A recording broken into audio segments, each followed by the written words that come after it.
Smart education से ही बच्चे बनते हैं स्मार्ट। आइए SP smart school, top 100 competitive schooling के लिए आइए SP smart school, exchange road Jammu और NH1 सरोर। संयुक्त अरब अमीरात यूएई के राष्ट्रपति खलीफा बिन जायद अल नहयान ने प्रधानमंत्री नरेंद्र मोदी को जायद मेडल से सम्मानित किया है। ये बात अबू धाबी के क्राउन प्रिंस और संयुक्त अरब अमीरात सशस्त्र बल के deputy supreme commander Sheikh Mohammed bin Zayed ने ट्वीट करके कही। गुजरात के पाटीदार आंदोलन के मुखिया और कांग्रेस नेता हार्दिक पटेल आगामी लोकसभा चुनाव नहीं लड़ पाएंगे।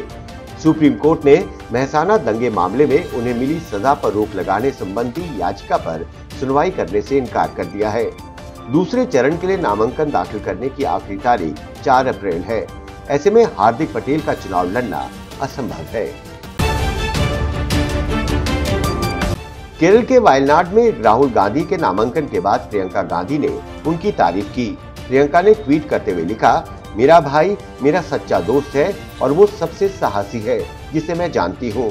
वायनाड वालों, उनका ख्याल रखना, वो हमारी नजरें नीचे नहीं होने देंगे।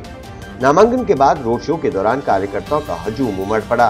प्रियंका की सक्रिय राजनीति में पारी शुरू करने के बाद दोनों का ये एक साथ दूसरा रोड शो है। दोनों इससे पहले लखनऊ में भी रोड शो कर चुके हैं। लोकसभा चुनाव 2019 की लड़ाई महासंग्राम में बदल चुकी है। बीजेपी अध्यक्ष अमित शाह के बयान पर पलटवार करते हुए पीडीपी अध्यक्ष व पूर्व मुख्यमंत्री महबूबा मुफ्ती ने कहा कि जिस दिन आप जम्मू कश्मीर की धारा 370 खत्म करोगे तो आप जबरन कब्जा करने वाले कहलाओगे। अगर आपने 370 को खत्म किया तो जिस तरह से फिलिस्तीन पर इजराइल का कब्जा है, उसी तरह जम्मू कश्मीर में हिंदुस्तान का कब्जा माना जाएगा।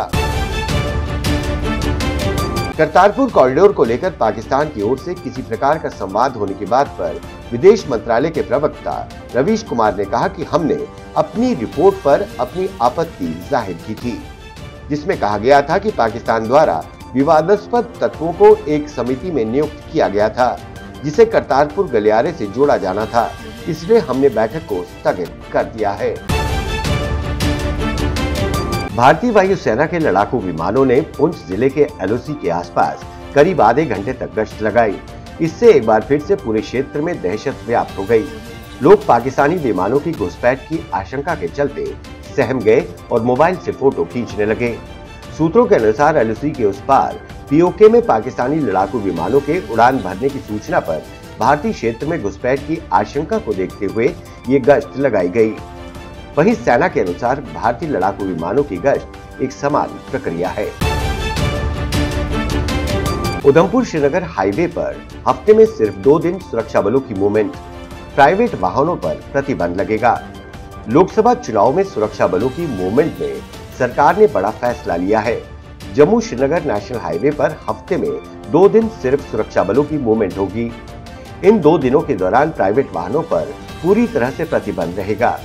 सुरक्षा बलों पर पुलवामा जैसा हमला होने की आशंका के मद्देनजर ये फैसला लिया गया है।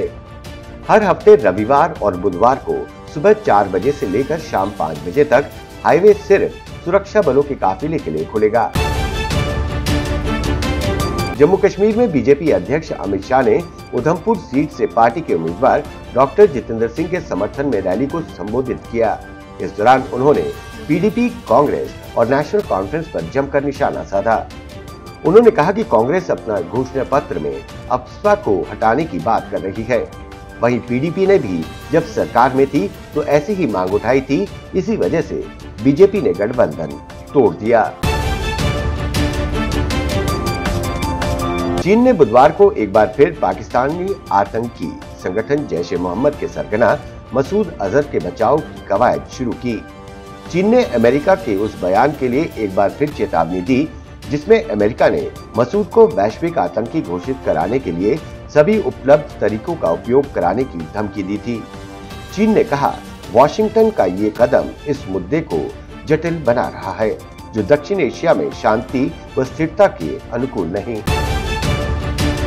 मद्रास हाईकोर्ट की मदुरई बेंच ने पॉपुलर मोबाइल व्हाट्सएप, टिकटॉक की डाउनलोडिंग पर बैन लगाने की निर्देश दिया है। कोर्ट का ये आदेश वीडियोस में अश्लील सामग्री की भरमार को देखते हुए दिया गया। इस विषय में कोर्ट ने केंद्र सरकार से पूछा है कि ऐसा कोई कानून लाया जा सके जैसे अमेरिका की सरकार बच्चों को साइबर क्राइम का शिकार बनने से बचाने के लिए children's online privacy protection act के तहत लाई है। कोर्ट ने मीडिया से भी टिकटॉक पर बने वीडियोस का टेलीकास्ट न करने को कहा है। कश्मीर घाटी के दक्षिणी कश्मीर के शोपियां का एक युवक आतंकी संगठन हिजबुल मुजाहिदीन में शामिल हो गया है। उसकी AK-47 राइफल के साथ तस्वीर सोशल मीडिया में वायरल हुई है। उसकी पहचान कमरान जहूर के रूप में हुई है, जो B.Tech का छात्र था। कमरान जहूर कुछ दिन से लापता हो गया था। अब उसकी फोटो सोशल मीडिया पर दिखाई दी है, जिसमें उसके आतंकी संगठन हिजबुल मुजाहिदीन में शामिल होने की घोषणा की गई। एक अधिकारी ने इस फोटो की पुष्टि की है। भगोड़े शराब कारोबारी विजय माल्या, जो कभी रईसों और ऐशो आराम की जिंदगी जिया करता था, वो अब दिवालिया हो चुका है और उसे अपने खर्चे और रहन सहन के लिए अपनी पत्नी, निजी सहायक, परिचित बिजनेसमैन और बच्चों पर डिपेंड होना पड़ रहा है। विजय माल्या ने ब्रिटेन की अदालत में अपनी बदहाली जिंदगी की दास्तान सुनाई। बीजेपी अध्यक्ष अमित शाह ने जम्मू पुंछ लोकसभा क्षेत्र में LOC पर सटे सुंदरबनी में पाकिस्तान को ललकारते हुए कहा कि गोली का जवाब गोले से देना मोदी सरकार की नीति है। उन्होंने रैली में उपस्थित लोगों से कहा कि भारत माता की जय का नारा इतनी जोर से लगाएं कि पाकिस्तान के अवैध कब्जे वाले जम्मू कश्मीर में इसकी आवाज गूंजे। पाकिस्तान के अंदर घुसकर सबक सिखाया जा रहा है। इससे देश के हर नागरिक का सीना 56 इंच का हो गया है। केंद्रीय मंत्री स्मृति ईरानी 2 दिवसीय चुनावी दौरे पर अमेठी में है। इस मौके पर स्मृति ईरानी ने कांग्रेस अध्यक्ष राहुल गांधी के केरल के वायनाड से चुनाव लड़ने पर बयान दिया है कि 15 साल तक अमेठी की जनता के सहारे सत्ता का सुख भोगने के बाद अब वो कहीं और भाग रहे हैं। यह अमेठी की जनता का अपमान है। उन्होंने कहा कि आने वाले वक्त में अमेठी की जनता उन्हें सबक सिखाएगी। आज उसी अमेठी की सेवा में, उसी अमेठी को सशक्त करने के लिए राष्ट्रीय संगठन ने मुझे दायित्व दिया है। ये अपने आप में एक बहुत बड़ा संकेत है कि जिस व्यक्ति ने अमेठी के कंधे पर चढ़कर सत्ता 15 साल तक भोगी, वो व्यक्ति आज अमेठी छोड़कर किसी और लोकसभा क्षेत्र में अपना पर्चा भरने जा रहा है।